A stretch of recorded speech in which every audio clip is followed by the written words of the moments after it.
Spendthrift Farm Stallions. First 2-year-olds on the track by Golden Sense, Cross Traffic, It's My Lucky Day, Can the Man, and Shaking It Up, including Golden Sense's stakes winner Pickett, a dominant 9-length winner in the $75,000 DS Shine Young Futurity at Evangeline. Spendthrift, the Breeder's Farm.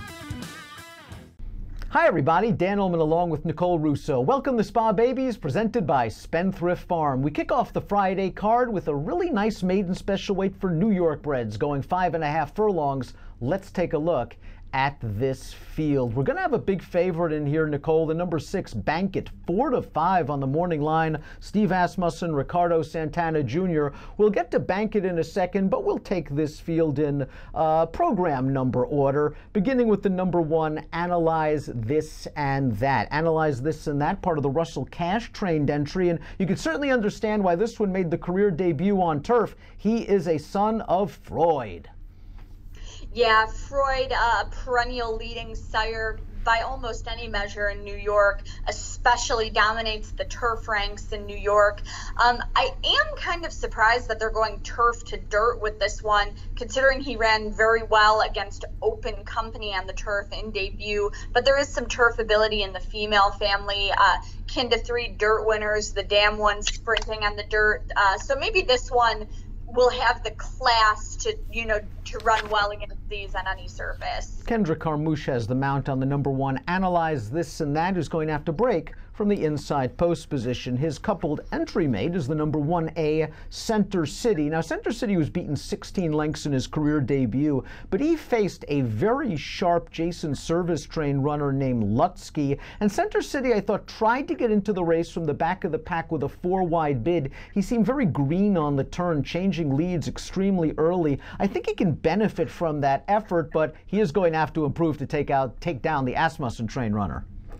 Yeah, I definitely noticed that, like you mentioned, with the kind of premature lead change there, kind of a green horse. We'll see if he moves forward here. His sire, Heavy Breathing, standing for a private fee, maybe not breeding as many mares, maybe not as well known, but Heavy Breathing is a full brother to Grade 1 winner Frost Giant, who has emerged as one of New York's top 2-year-old sires. So I think Heavy Breathing could probably certainly get you a good 2-year-old. We have an interesting formulator fact for Russell Cash, who's struggling this year, only 1 for 41 as we filmed this, but we're turning a 2% trainer into a 20% trainer with this formulator fact. Past 5 years, 2-year-old second-time starters on dirt, 2 for 10, but both of those wins came at nice prices at Saratoga. I'd expect some improvement from the 1A, Center City. We have a coupled entry up next. This one trained by Linda Rice, Sounds Good, the 2, the Grand Canal, the 2B. Not only coupled, but it looks like they've been working right along together. Every single workout matches up. We'll begin with Sounds Good, and boy, this horse has a versatile pedigree. I wouldn't be surprised if he is firing first out. Yeah, and I think it's very interesting. We've got Exchange Rate over a More Than Ready mare. Both of those very good 2-year-old sires. Both of them do well with their turf runners. So at first glance, this struck me as a bit of a turfy pedigree, but he has worked on the turf in that work pattern, and now they're in this spot. So maybe Linda Rice saw something that indicated that this one wanted to be on the main track. There is some dirt in the female family. Half to a 2-year-old stakes winner on the dirt, an Iron Miz. And this dam was a stakes-winning turf sprinter, 95 buyer on the turf, but also one on the dirt. An Exchange Rate, very versatile, good on turf, but also 15% winners with all 2-year-old first-time starters. Entry mate is the 2B. That's the Grand Canal. This one is by Bullet Train. Let's talk a little bit about Bullet Train. He's got a famous pedigree. Yeah, definitely. Bullet Train, a half-brother to the great Frankel, who, of course, unbeaten European champion, who's got his stud career off to a smashing start. Bullet Train also bred on the same sire line, genetically a 3-quarter brother.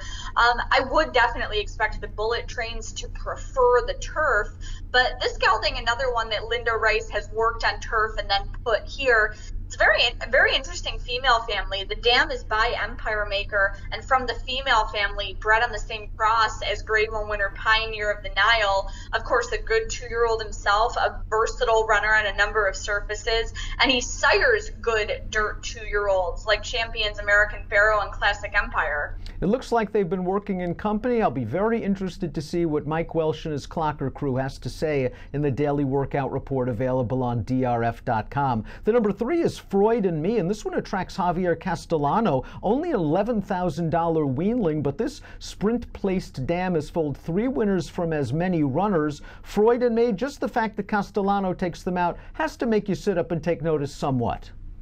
Oh, definitely. And as we said, another one in this field by Freud, who does so well with his 2-year-olds, especially in his adopted home state of New York. The dam's got 3 winners from 3 runners. She's from the family of a stakes-winning dirt sprinter. So this one pretty interesting. The number 4 is Frosted Ice, up from Kentucky for Ron Moquette by Bellamy Road, who wins 6% with 2-year-old first-time starters. This dam was just a racehorse. 11-time winner, $334,000 in career earnings, a 95 buyer top for Frosted Ice, and Frosted Ice is a half to a stakes place dirt router. Yeah, as you said, that dam just such a useful race mare. And Bellamy Road, not a high 2-year-old percentage, but he's had some very nice good 2-year-olds in the course of his career. He's got the likes of Position Limit, Constellation, both stakes performing fillies as 2-year-olds. So really kind of an interesting page on this one, I think. Do you feel this one might want a little bit more distance down the road? We see a lot of route influences in the pedigree. Bellamy Road could certainly go long. Well, certainly I think so. Those 2 that I mentioned, Position Limit, Constellation, were best around 1 turn. The dam by the very fast Smoke Glacken. But then you do see a lot of distance in the female family of that hard-knocking race mare as well. I like the pedigree on the 5, Bret's Legacy. I know he only sold for $5,000 as a short yearling, but he is a half-brother to Gitchee Goomee, a 2-year-old debut winner and a Grade 3 stakes winner going long on the turf. And this dam was a hardy horse, 13-time winner, earned over $380,000 and was stakes placed on the turf with a 91 buyer. Do you think this pedigree's kind of turfy? I'm not sure what to make of the boys at Tuscanovas just yet. I'm really not sure what to make of them either. It really surprises me that Boys at Toscanova is pretty quiet with his 2-year-old first-time starters. He, of course, was a very good 2-year-old, competed against the likes of Uncle Mo and some others that 2-year-old year, but he was a Grade 1 winning 2-year-old himself. By a Grade 1 winning 2-year-old and officer. It surprises me that his runners haven't been more precocious. The dam did win her debut, very cool New York bred turf race mare. I think this one is going to be a bit better with some more distance and experience, I think. Next up's the odds-on morning line favorite. That's Bankit at 4-5, who made his career debut at Belmont on June the 27th. The buyer par for this level is 66. Bankit earned a 67 in his debut. We'll take a look at that race right now. He showed good speed. He's in the 2-path, and I guess if Arad Ortiz had to do it again, he wouldn't have floated off the rail, because that's Todd Pletcher's Lexitonian shooting up the inside to deny him late. Yeah, and Lexitonian came right back to running Stakes Company opening weekend at Saratoga, finished 6th in the Sanford. But Bankit certainly a very good effort. The Steve Asmussen trainees usually improve second out. We've talked a little bit about this first crop sire, Central Banker, who we think is going to sire quick 2-year-olds and good 2-year-olds. Central Banker by sprint champion Speightstown. Stakes placed as a juvenile, improved as an older horse, especially at sprint distances. He was multiple Grade 1 placed and won the Grade 2 Churchill Downs.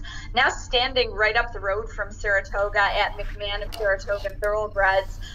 He bred 120 mares in his first season for this crop of 2-year-olds. That's a good number for a regional market like New York. He's been popular, and I think it's because people think that his foals are going to run early. And Central Bankit's baby won Wednesday's Spa Baby race. They have come out running. We're very high on this young son of Speightstown. Let's take a look at the number 7, Coach Via by Big Brown, winner of the Kentucky Derby and the Preakness. This dam was precocious, a debut winner sprinting at 2. She has foaled 2 winners from as many runners. To me, I see this pedigree, though, and I see Nick Zito as a trainer, and I say maybe we're just going to wait and see. I think so as well. And, you know, Big Brown won his own debut at Saratoga. But when you look at what he's done in his stud career, he's really done better with his turf runners. He, of course, was a winner on the turf himself a couple times in his career.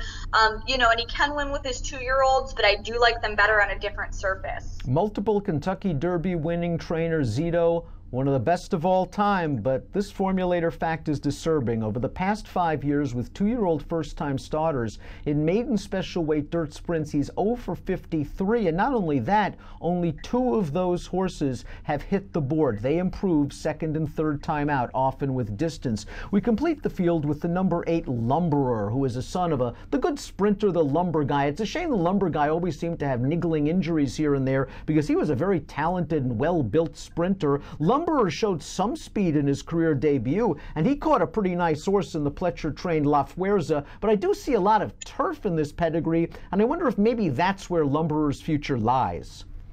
Maybe. I could kind of see this one going either way. As you said, there's so much turf in the female family, but the Lumber Guy, a very good New York bred, grade 1 winning New York bred, he did his work on dirt, very good sprinter. So this one, you know, I'm going to kind of take a wait and see approach and kind of see what he does as his career progresses. I do think it's worth noting an interesting pedigree fact that Vindication is emerging as a very good broodmare sire from a limited number of daughters. He's got the Canadian Classic winner Wonder Godot out there, as well as Preakness winner Exaggerator, and another grade 1 winner in Shaking It Up, all out of his daughters. We kick off the early pick 5 at the Spa on Friday with our Spa Babies race presented by Spendthrift Farm. All eyes on the number 6 Bankit. Lots of folks are going to be singling Bankit. Will you be singling Bankit?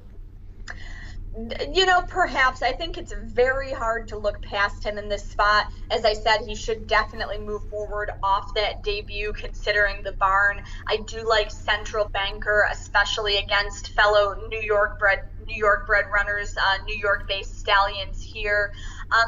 Like I said, I am kind of surprised they're going turf to dirt with the 1, Analyze This and That part of that entry, but ran so well against Open Company. Perhaps he's classy enough to do, you know, a good thing here. And I am going to take a look, as you mentioned, at the comments from our clocking team.